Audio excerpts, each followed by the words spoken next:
Hello everyone, Manoj sir chemistry classes में आपका स्वागत है। आप मेरे वीडियोज को लाइक, सब्सक्राइब और शेयर जरूर करें, जिससे मेरे नए वीडियो सबसे पहले आप तक पहुंचे और आपको नॉलेज गेन करने और परसेंटेज स्कोर करने में मदद मिले। हेलो एवरीवन, हम लोग देख रहे हैं विद्युत अपघटनी चालकता में प्रयुक्त होने वाले महत्वपूर्ण पद। इसके पहले वाले वीडियो में हम लोगों ने ओम्स लॉ देखा, कंडक्टिविटी देखा। आज हम लोग देखेंगे विशिष्ट प्रतिरोध या प्रतिरोधकता। इसी को हम कहते हैं स्पेसिफिक रेजिस्टेंस या रेजिस्टिविटी। तो किसी विद्युत अपघट्य के विलयन की विशिष्ट चालकता क्या है, इसको समझने के लिए हम दो इलेक्ट्रोडों को बनाएंगे। मान के चलिए कोई विलयन है, इसमें दो इलेक्ट्रोड डूबे हुए हैं।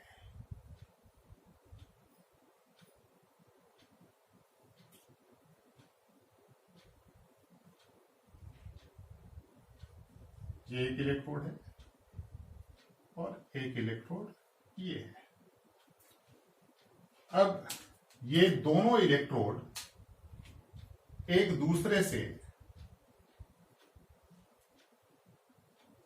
एल दूरी पर स्थित है। यहां जो इलेक्ट्रोडों के तल का क्षेत्रफल है,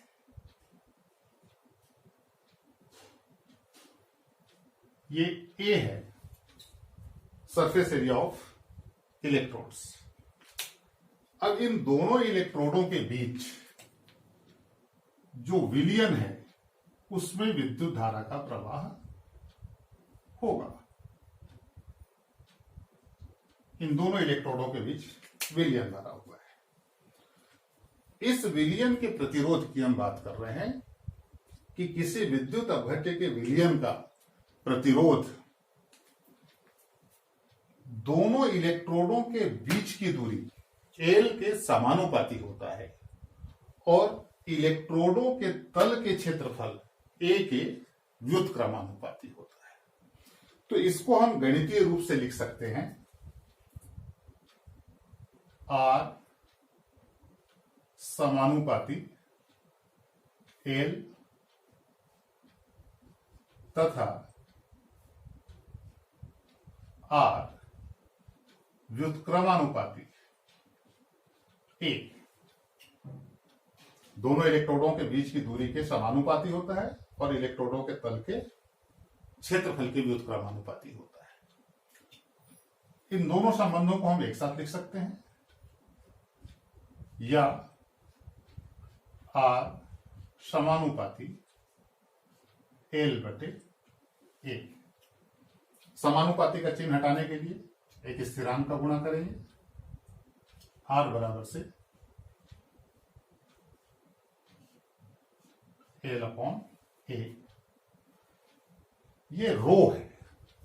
रो एक स्थिरांक है जिसे विलयन का विशिष्ट प्रतिरोध कहते हैं। इसी को प्रतिरोधकता भी कहा जाता है। तो हम लिख सकते हैं जहां रो, इसको आर एच ओ प्रोनाउंसिएशन होगा, एक स्थिरांक है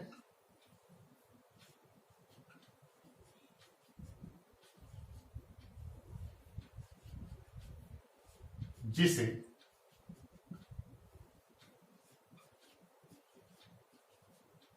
विलयन का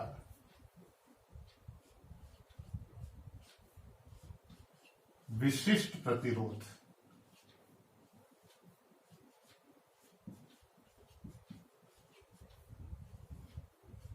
कहते हैं। अब ये संबंध को रो के रूप में लिखा जा सकता है। अतः रो बराबर से हम लिख सकते हैं, यहां पाठ्यांतर करेंगे, ए यहां पे आ जाएगा, आर ए और एल नीचे आ जाएगा, आर ए बटे एल। अब हम मान के चलते हैं कि ये दोनों इलेक्ट्रोड एक दूसरे से 1 सेंटीमीटर की दूरी पर है और इलेक्ट्रोडों के तल का क्षेत्रफल 1 वर्ग सेंटीमीटर है। अर्थात ये जो इलेक्ट्रोड है 1 सेंटीमीटर लंबा है और 1 सेंटीमीटर चौड़ा है।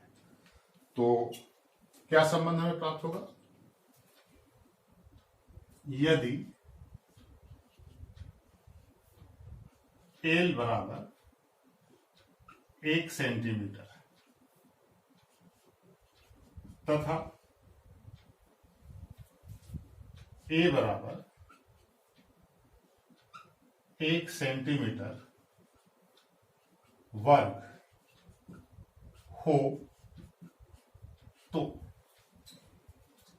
अब यहां पर A बराबर भी 1 हो जाएगा, L बराबर भी 1 हो जाएगा, तो हमें संबंध प्राप्त होगा रो बराबर से R। तो ये जो विशिष्ट प्रतिरोध है किसके बराबर हो गया? विलयन के प्रतिरोध के बराबर हो गया। कब? जब L बराबर 1 सेंटीमीटर है और A बराबर 1 सेंटीमीटर वर्ग है। देखिए, अगर ऐसा होगा तो दोनों इलेक्ट्रोडों के बीच जो विलयन भरा होगा उसका आयतन 1 घन सेंटीमीटर हो जाएगा। तो हम कह सकते हैं कि 1 घन सेंटीमीटर विलयन के प्रतिरोध को ही हम उसका विशिष्ट प्रतिरोध कहते हैं, स्पेसिफिक रेजिस्टेंस कहते हैं। 1 घन सेंटीमीटर विलयन के प्रतिरोध को उसका विशिष्ट प्रतिरोध कहते हैं। अब यहां हम विशिष्ट प्रतिरोध की इकाई ज्ञात कर सकते हैं। तो इसकी इकाई क्या होगी?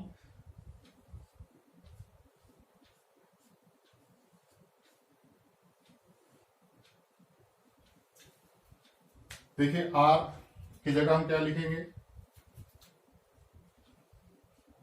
ओम। A है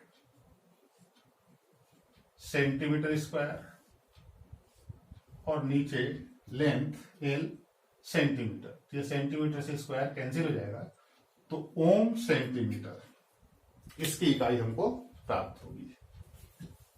तो यहां हम लिख सकते हैं इकाई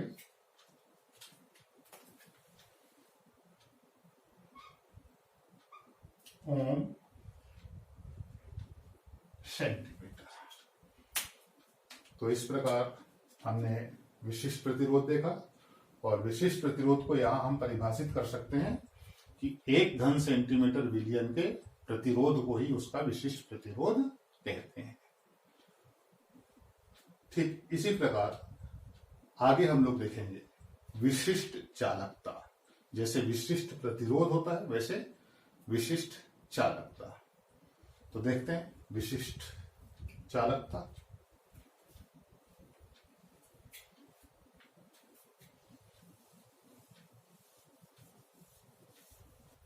जिस प्रकार प्रतिरोध के व्युत्क्रम को चालकता कहते हैं, ठीक उसी प्रकार विशिष्ट प्रतिरोध के व्युत्क्रम को विशिष्ट चालकता कहते हैं। विशिष्ट चालकता को ग्रीक अक्षर कप्पा से प्रदर्शित किया जाता है। यह है कप्पा, के समान दिखता है और ये विशिष्ट प्रतिरोध का व्युत्क्रम होता है। तो हम लिख सकते हैं 1/रो। अभी हम लोगों ने रो के बारे में देखा है। हमने देखा कि रो बराबर से क्या होता है? RA/L। ये व्यंजक अभी हम लोगों ने देखा। तो ये वाला मान हम यहां रख सकते हैं। तो ये हो जाएगा कप्पा इक्वल टू 1/RA/L। इसको सरल करेंगे तो इसको लिख सकते हैं 1/R इंटू L/A। अब हमें पता है कि R 1/R चालकता। तो चूंकि चालकता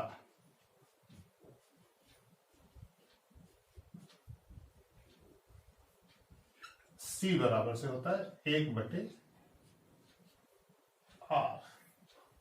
तो हम लिख सकते हैं C इंटू L/A। अब यहां पर भी हम मान के चलते हैं कि दोनों इलेक्ट्रोड एक दूसरे से 1 सेंटीमीटर की दूरी पर रखे हुए हैं। ये दो इलेक्ट्रोड हैं।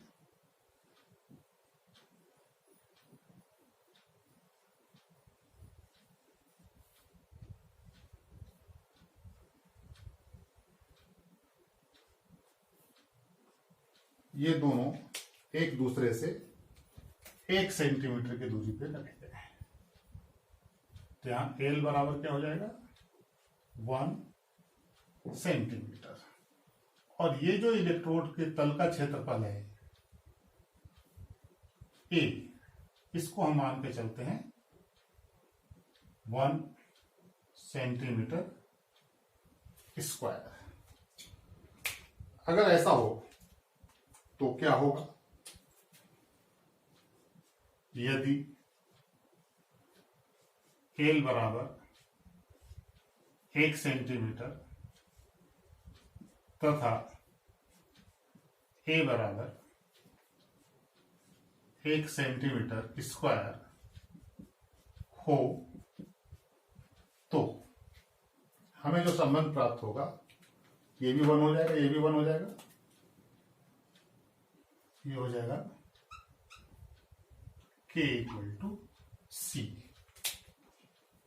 तो हम देख रहे हैं विशिष्ट चालकता किसके बराबर हो गई, विलयन की जो प्रेक्षित चालकता है, विद्युत चालकता है, उसके बराबर होगी। इस प्रेक्षित चालकता इसलिए कहते हैं क्योंकि इसका प्रायोगिक निर्धारण हम कर सकते हैं।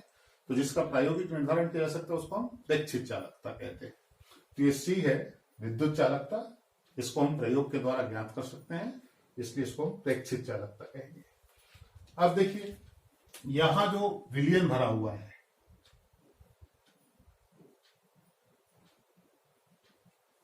इस विलयन का आयतन कितना हो जाएगा 1 घन सेंटीमीटर। तो हम कह सकते हैं कि 1 घन सेंटीमीटर विलयन की प्रेक्षित चालकता को ही उसकी विशिष्ट चालकता कहते हैं।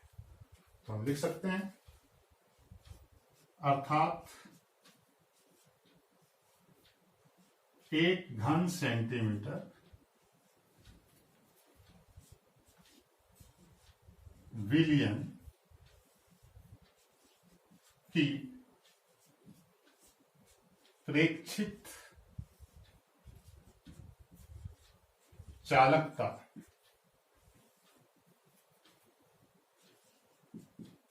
को ही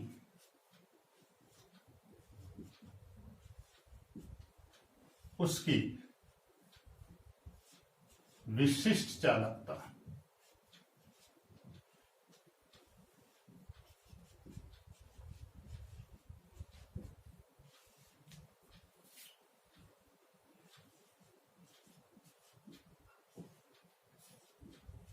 कहते हैं। अब यहां इसके इकाई की बात करते हैं। यह विशिष्ट प्रतिरोध का व्युत्क्रम है। तो विशिष्ट प्रतिरोध का व्युत्क्रम होगा तो विशिष्ट प्रतिरोध का हमने इकाई क्या देखा है ओम सेंटीमीटर। तो ये हो जाएगा ओम इनवर्स सेंटीमीटर इनवर्स।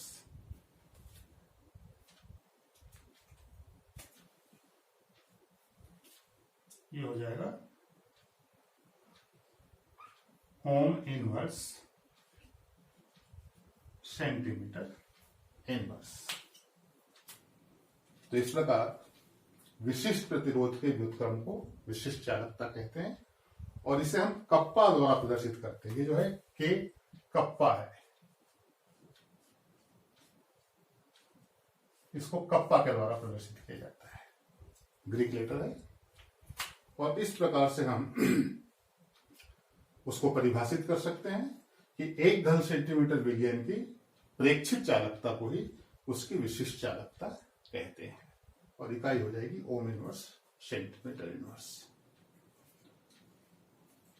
अब नेक्स्ट हम देखेंगे सेल स्थिरांक।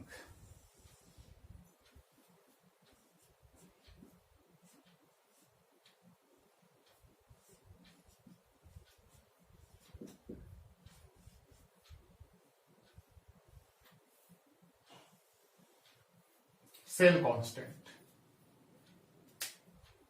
किसी भी चालकता सेल के लिए दोनों इलेक्ट्रोडों के बीच की दूरी L और इलेक्ट्रोडों के तल का क्षेत्रफल A, ये दोनों मान निश्चित होते हैं और इनका जो अनुपात होता है ये भी एक स्थिरांक होता है जिसे हम सेल स्थिरांक कहते हैं।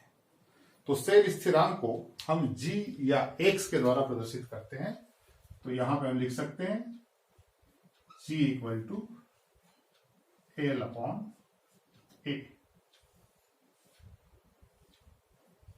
तो किसी चालकता सेल के लिए दोनों इलेक्ट्रोडों के बीच की दूरी L और इलेक्ट्रोडों के तल का क्षेत्रफल A का मान निश्चित होता है, अतः इन दोनों का अनुपात एक स्थिरांक होता है जिसे हम सेल स्थिरांक कहते हैं। अब यहां इसकी इकाई हम ज्ञात कर सकते हैं।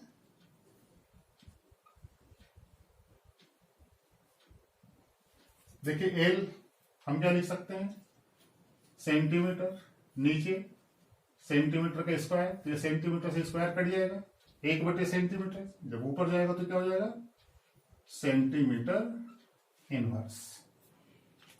तो इस प्रकार इसकी इकाई सेंटीमीटर इनवर्स होती है। अब यहां एक संबंध हमने देखा, विशिष्ट चालकता बराबर से प्रेक्षित चालकता गुणित L/A सेल स्थिरांक। तो इसको भी हम एक संबंध के रूप में याद कर सकते हैं।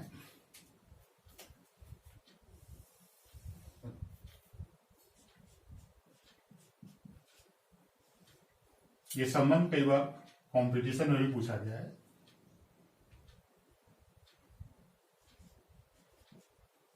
हम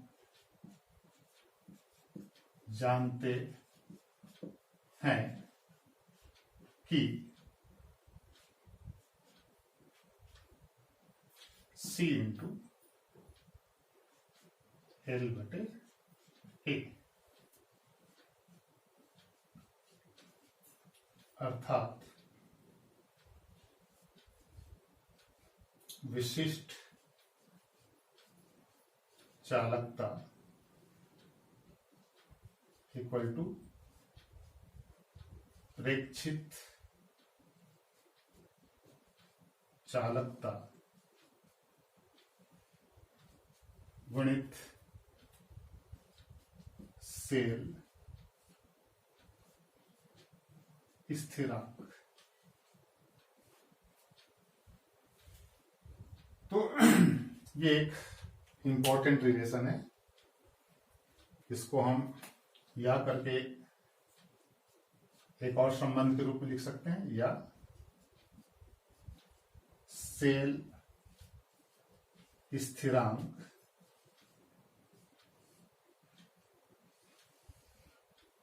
ये हो जाएगा विशिष्ट चालकता और प्रेक्षित चालकता नीचे आ जाएगी। विशिष्ट